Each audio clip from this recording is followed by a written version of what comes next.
अस्सलाम वालेकुम रहमतुल्लाहि व बरकातुहू। मैं मोहम्मद गियासुद्दीन सर, BRS इन एलिटेड, Telangana state education member, state president for TMABS। कुछ देर पहले एक वीडियो देखा था मैं। जैसे कि आप सब जानते हैं कि पिछले 8 दिन से हम ये सुन रहे हैं, वीडियोस में देख रहे हैं कि यहाँ से तेलंगाना स्टेट से, हैदराबाद सिटी से जितने भी हज के लिए गए हैं हाजियाँ, उनके लिए कुछ मुश्किलात का सामना वहाँ करना पड़ रहा है। सलीम साहब एक एक्स चेयरमैन है हज कमेटी के, जो BRS में थे। वो एक स्टेटमेंट दिए हैं। स्टेटमेंट में ये बता रहे थे कि जितने भी हाजी वहाँ गए हैं, पानी अच्छा पीना, गर्म पानी पीना, ठंडा पानी नहीं पीना। आप जमजम भी अगर पिए हैं, जमजम का पानी भी पिएंगे तो नॉट कोल्ड बल्कि एक वाटर आता है, वो पीना बोल रहे थे। खैर, उनकी बातें बहुत अच्छी थे। वो ये भी बता रहे थे कि मैं कंट्रोवर्शियल बात करना नहीं चाहता हूँ, कंट्रोवर्शियल स्टेटमेंट देना नहीं चाहता हूँ। मैं मज़हब को लेकर कुछ बात करना नहीं चाहता हूँ, हाजियों को लेकर कुछ बात करना चाहता हूँ। ये बात भी सही थी। साथ ही साथ ये बोल रहे थे कि जितने भी हाजियाँ वहाँ पर गए हैं, हमारे देश में अमन अमान क़ायम रखने के लिए दुआ करें।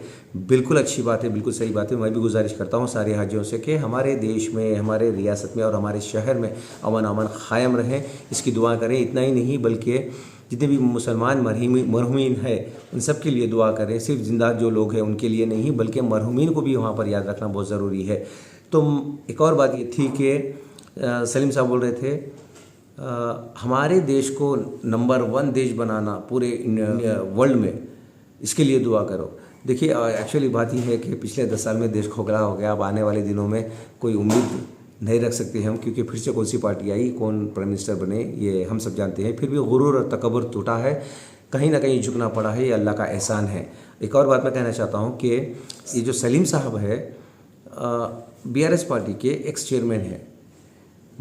मेरा सवाल ये है, मैं भी कंट्रोवर्शियल होना नहीं चाहता हूँ, लेकिन सिर्फ इतना बताना चाहता हूँ कि सेक्युलर पार्टी बोलने वाली जो सेक्युलर कांग्रेस है, सेक्युलर हुकूमत जो हमारे तेलंगाना स्टेट में आई है, वहाँ उनके पार्टी के एक भी मुसलमान कायद, जितने भी कायदीन हैं मुसलमान और दूसरे मज़हब के भी लोग हैं, जितने भी हाजियों को वहाँ तकलीफ़ हो रही है, उस बारे में कोई आवाज़ नहीं उठाया अभी तक, कोई स्टेटमेंट नहीं दिया।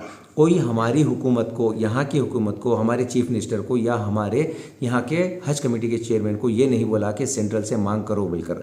आज भी मैं ये सोचता हूँ, समझता हूँ कि BRS के जो एक्स चेयरमैन हैं बेचारे, आज भी मज़हब की फ़िक्र उनके अंदर है, हमारे हाजियों की फ़िक्र है, मुसलमानों की फ़िक्र है। लेकिन प्रेजेंट चेयरमैन जो है बियाबानी साहब, खुसरो बियाबानी साहब को 3 महीने पहले अपॉइंट किया गया, उनका आज तक स्टेटमेंट नहीं आया।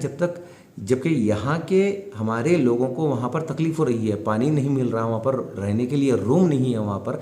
लेकिन ये कांग्रेस के चेयरमैन आज तक आवाज़ नहीं उठाई, और ना ही कोई कांग्रेस का कायदीन आवाज़ उठाया।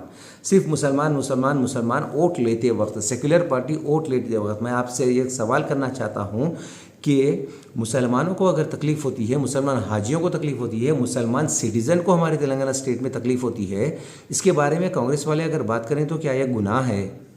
क्या आपके मैनिफेस्टो में आप लोग ये बताए थे कि जिस बार एक बार वोट हमको दे दो, उसके बाद अगर किसी भी तरह की तकलीफ अगर किसी भी एतबार से मुसलमानों को होती है तो हम आवाज़ नहीं उठाएंगे? ऐसा कुछ बोले थे क्या? ऐसा कुछ वादा करे थे क्या?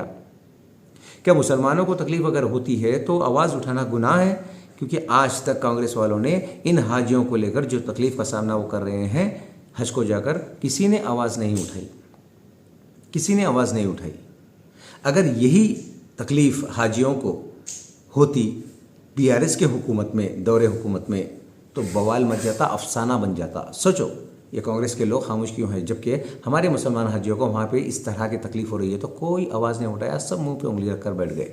हमारे चेयरमैन साहब भी खामोश है, एक्स चेयरमैन बात कर रहे हैं यहाँ पर, शर्म की बात है।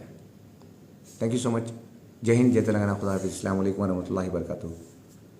क्या आप जानते हैं हर ठंडी दिखने वाली चीज आइसक्रीम नहीं होती? आइसक्रीम और फ्रोजन डेजर्ट में बहुत फर्क होता है। फ्रोजन डेजर्ट को बनाने के लिए वेजिटेबल ऑयल और वनस्पति का इस्तेमाल किया जाता है, और आइसक्रीम को बनाने के लिए रियल मिल्क का इस्तेमाल किया जाता है। रियल मिल्क आइसक्रीम मतलब अमूल आइसक्रीम। क्या आप चाहते हैं कि आपके पार्टी और फंक्शन में आपके मेहमान सिर्फ अमूल आइसक्रीम ही खाएं? या आप एक दुकानदार हैं और आप अपने कस्टमर्स को अमूल आइसक्रीम सेल करना चाहते हैं? तो चले आए यूनिट इंटरप्राइजेस, साउथ इंडिया का सबसे बड़ा अमूल आइसक्रीम डिस्ट्रीब्यूटर। 1000 हो या 1 लाख, हम हैं आपकी खिदमत और दावत के लिए हमेशा तैयार। आज ही तशरीफ लाएं unit enterprises, beside Lifeline hospital, Chandrayan Gutta, Hyderabad. Germanten super speciality hospital, doctor Mir Jawad Zar Khan, senior experienced orthopaedic surgeon, bone fracture, joint replacement, hip replacement और स्पाइन सर्जरी कामयाबी से अंजाम दे रहे हैं। इसके अलावा neurosurgery, cardiology, gynaecology, dental, general medicine, dialysis और फिजियोथेरेपी जैसे शोबाजात में इंतहाई कामयाबी के साथ वाजबी फीस में इलाज किया जा रहा है। शेयरिंग और प्राइवेट रूम्स, अस्पताल में 24 घंटे MRI, CT scan, 2D digital X-ray, ultrasound, operation theatre, ICU और लैब की सहूलत दस्तयाब है। आपकी उम्मीदों के ऐन मुताबिक Germanten super speciality hospital, pillar number 150, Attapur, Hyderabad.